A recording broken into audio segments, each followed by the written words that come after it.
కాల రూపంబులను క్రమ విశేషంబుల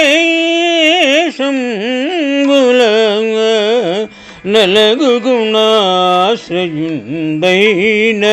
విభుడు సత్వబలేంద్రియ సహజ ప్రభావాత్ముడై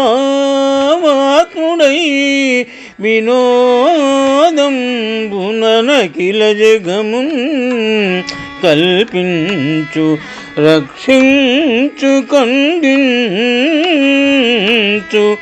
నవ్యయుండన్ని రూపములందునతను గలడు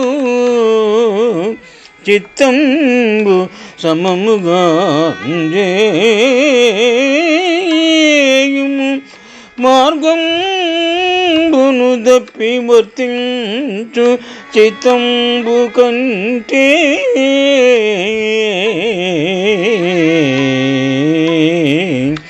వైరులెవరు చిత్తంబు వైరిగాక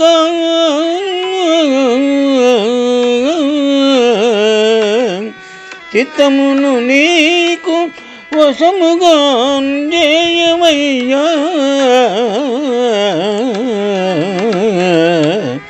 మదయుతాసుర భావంబు మానవయ్యా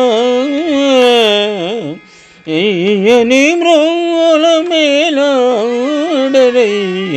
జనులో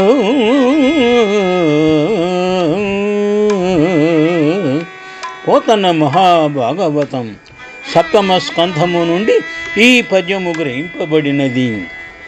ప్రహ్లాదుడు రాక్షసేంద్రుడైన హిరణ్యకశిపునితో ఈ విధముగా విశదీకరించినారు.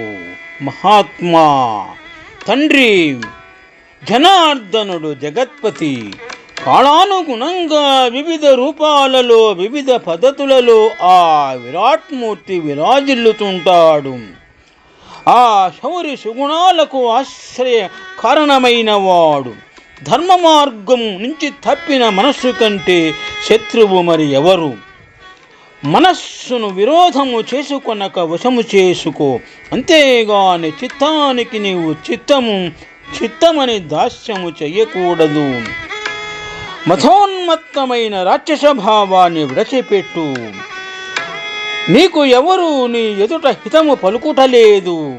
అందరూ నీ మనస్సుకు ప్రియమైనది చెబుతున్నారు, కానీ హితమైనది చెప్పుటలేదు అని వివరించినారు. శుభం.